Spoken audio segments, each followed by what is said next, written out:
হঠাৎ করে কোনো ডেজার্ট খেতে ইচ্ছে করলে ঝটপট করে এই ডেজার্টটি আমি বানিয়ে নিই। এটা আমার বাসায় সকলেই পছন্দ করে।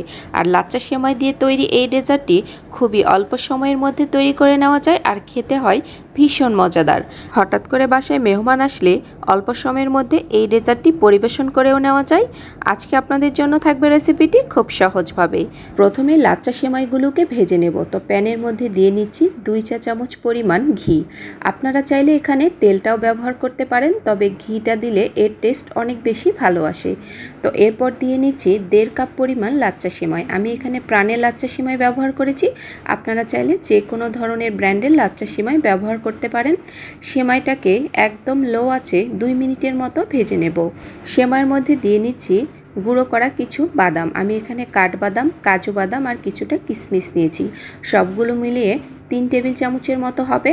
তো এগুলোকে দিয়ে কিছুক্ষণ নাড়াচাড়া করে নেব। চুলো জালটা কিন্তু একদম মিডিয়ামে রেখে লাচ্চা সেমাইগুলোকে ভেজে নিতে হবে, যাতে সেমাইগুলো পুড়ে না যায়। তো লাস্ট পর্যায়ে দিয়ে নিচ্ছি 2 চা চামচ পরিমাণ গুঁড়ো দুধ আর সাথে দিয়ে নিচ্ছি 1.5 টেবিল চামচ পরিমাণ চিনি।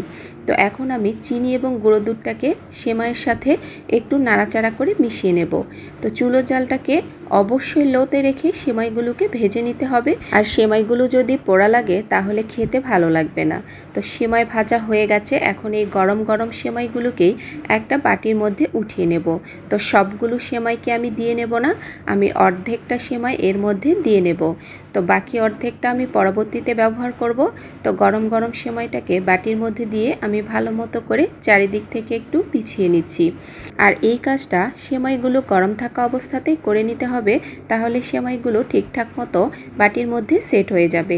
এখন তৈরি করে নেব ক্রিম। তার জন্য নিয়ে নিচ্ছি 1 কাপ পরিমাণ ঘন দুধ।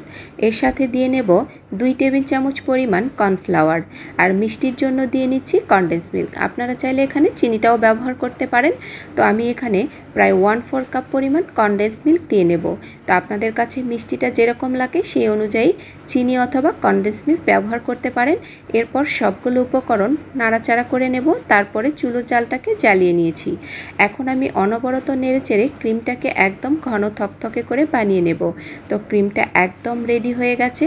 এটাকে গরম থাকা অবস্থাতেই সেমাইয়ের মধ্যে ঢেলে নেব। ক্রিমের ঘনত্বটা দেখে হয়তো আপনারা বুঝতে পেরেছেন এটা কতটা ঘন হয়েছে। তো এখন আমি এই ঘন ক্রিমটা সেমাইয়ের উপরে ঢেলে নেব। তো পুরোটা প্রথমে দেব না, অর্ধেকটা পরিমাণ আমি সেমাইয়ের মধ্যে ঢেলে নিয়েছি। এখন চারিদিক থেকে সমান করে একটু সেমাইয়ের উপরে বিছিয়ে নেব। তো সবগুলোকে ভালো মতো করে বিছিয়ে নিয়ে এর উপরে অল্প করে আরও কিছুটা সেমাই দিয়ে নিচ্ছি। তো অনেক বেশি দেব না, আমি অল্প অল্প করে সেমাই দিয়ে চারিদিক থেকে ছড়িয়ে দেব। তো এরপরে আমি দিয়ে নিচ্ছি পুরো ক্রিমটাই। তো সবটুকু ক্রিম দিয়ে নিয়েছি। এখন পুরো ক্রিমের উপরেই আমি আর সেমাই দেব না, চারিদিক থেকে আমি সেমাইটাকে দিয়ে নেব। এটা দেখতেও সুন্দর লাগে আর খেতেও ভালো লাগে। আপনারা এইভাবে একবার এই সেমাইয়ের ডেজার্টটি তৈরি করে দেখবেন, খেতে ভীষণ মজাদার হয়। হাতের মধ্যে অল্প অল্প করে সেমাই নিয়ে বাটির চারিদিক থেকে আমি ছড়িয়ে দিয়েছি।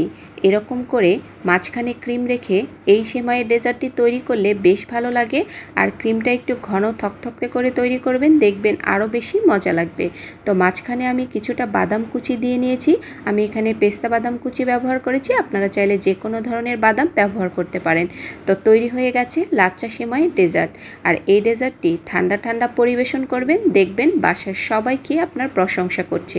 লাচ্চা সেমাইয়ের এই ডেজার্টটাকে আমি ফ্রিজের মধ্যে রেখে দিয়ে প্রায় 30 মিনিটের মতো ঠান্ডা করে নিয়েছি, যাতে সেমাইটা একদম পারফেক্টভাবে সেট হয়ে যায় আর ক্রিমটাও একদম সেমাইয়ের গায়ে লেগে যায়। তো ডেজার্টটাকে আমি কেটে দেখাচ্ছি, দেখুন কতটা ক্রিমি আর লোভনীয় হয়েছে। আর এরকম লাচ্চা সেমাইয়ের ডেজার্ট আপনারা অবশ্যই বাসায় একবার হলেও ট্রাই করে দেখবেন। এত কম সময়ে এবং অল্প কিছু উপকরণ দিয়েই এই মজাদার ডেজার্টটি তৈরি করে নেওয়া যায়। আর আপনারা যদি বাসায় তৈরি করেন অবশ্যই আমাকে কমেন্টস করে জানাতে ভুলবেন না। তো আজকের রেসিপিটি আপনাদের কাছে কেমন লেগেছে? আর এরকম নিত্য নতুন আরও সহজ রেসিপি দেখতে চাইলে অবশ্যই আমাকে কমেন্টস করে জানাবেন। আমি চেষ্টা করি সবসময় আপনাদের জন্য সহজ সহজ রেসিপি শেয়ার করার জন্য। তো আমার রেসিপিগুলো ভালো লেগে থাকলে অবশ্যই আমার চ্যানেলটিকে সাবস্ক্রাইব করে যেতে ভুলবেন না। এই পর্যন্তই, সবাই ভালো থাকবেন। আপনাদের সাথে দেখা হবে আবার কোনো সহজ রেসিপিতে। আল্লাহ হাফেজ, আসসালামু আলাইকুম।